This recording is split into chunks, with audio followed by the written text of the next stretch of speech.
Restrictive versus non-restrictive clauses. Restrictive affects the meaning of the sentence. Non-restrictive does not affect the meaning of the sentence.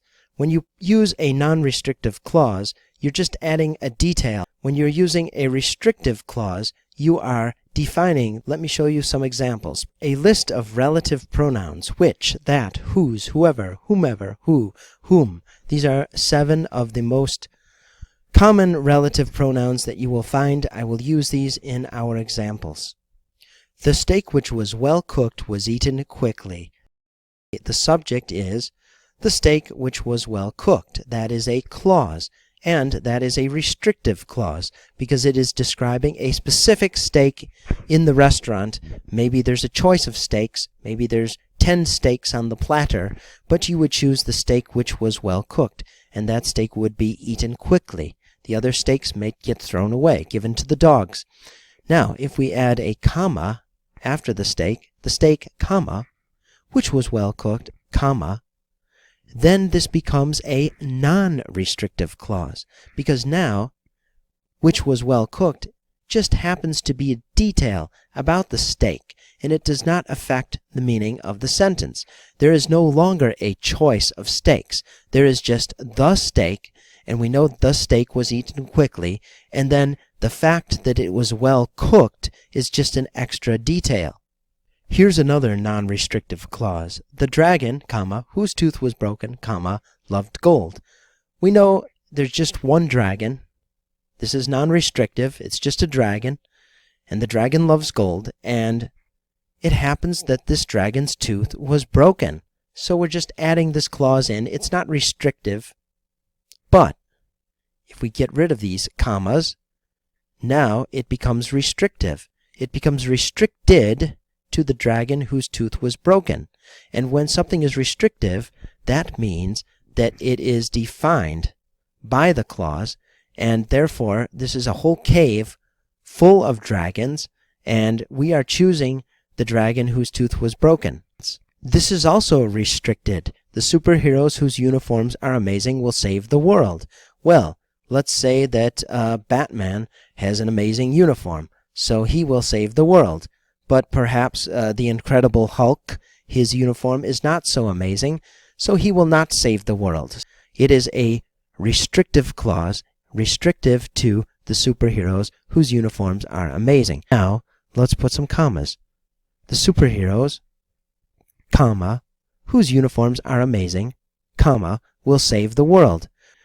We have just changed this to an unrestricted clause, and in doing so have changed the entire meaning of the sentence. Now, we are just making a comment about these superheroes, like the superheroes, by the way, their uniforms are amazing, not important, just letting you know. Non-restrictive, this horse will win. This horse will win. By the way, did you know this horse looks good? Yes, this horse will win. And it happens to look good. I'm just adding this non-restrictive clause just to let you know that the horse looks good. Oh, now I'm going to erase the commas. This horse who looks good. Now is suddenly the looks good defines the horse, because now we're in a barn and there's all these ugly horses, and there's one horse who looks good, and that horse is the restricted horse who will win. Another restrictive clause. The fisherman whom is in the boat can be brave. Which fisherman? The fisherman on the shore? The fisherman in the shark's stomach? No, the fisherman whom is in the boat. Only that fisherman can be brave. Oh, add some commas. Now it's just the fisherman can be brave. It's just one fisherman, and it happens to be this fisherman is in the boat. Maybe not the bar, but in the boat. Don't get too confused about this relative pronoun that and who. You always use who to describe a human, but if you're describing a dog or a horse or an animal, then you can either use that or who.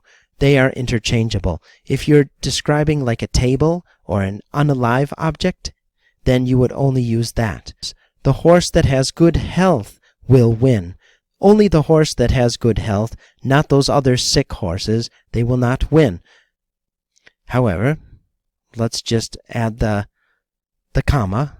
The horse will win. Yes, and it happens to have good health. Now it is unrestricted. Let's make it restrictive again to the horse that has good health with no commas. But now let's change that to a who. The horse who has good health will win. And that is the same meaning. Relative pronoun which. Java, which is a programming language, is a restrictive clause. And if we wanted to make it unrestrictive, for example, if we said Java, comma, which is a programming language, comma, is interesting to learn, then that is non-restrictive, and we are simply adding the detail, which is a programming language, to make it clear to you that we are talking about Java, a programming language, and not the coffee Java. But we can also make that restricted by taking away the commas, and it pretty much means the same thing, doesn't it? So you can see that sometimes restrictive and non-restrictive clauses almost mean the same thing. A non-restrictive clause using relative pronoun whomever. The winner, comma, whomever gets the trophy, comma, will be remembered. Whomever gets the trophy is just a little detail about the winner. Perhaps in this case, the winner gets a trophy. In other cases, the winner maybe gets a ribbon. Okay, now, let's make it restrictive. Restrictive. The winner is whomever gets the trophy. So, who's the winner? Is it the person who gets the ribbon? No. Is it the person who gets the pet donkey? No. No. The winner is whomever gets the trophy. That is now restrictive. Restricted to whomever gets the trophy. Restrictive, whoever likes jam can eat. You like peanut butter? Tough luck. You like marmalade? Tough luck. You like jam? You can eat. Non-restrictive clause with relative pronoun whoever. The group, whoever is there, can eat. Okay, we don't need this whoever is there. That's non-restrictive. That's just a detail about the group. The group happens to be whoever is there. All right? So sometimes you can't just add a comma and make something non-restrictive. Sometimes you have to change the sentence a little bit because, example, if we put commas in this first one, well, we really can't do it. It's not always just a matter of adding commas or not. Did you like this lesson? Tell all your friends about how cool this channel is and subscribe. Thank you very much.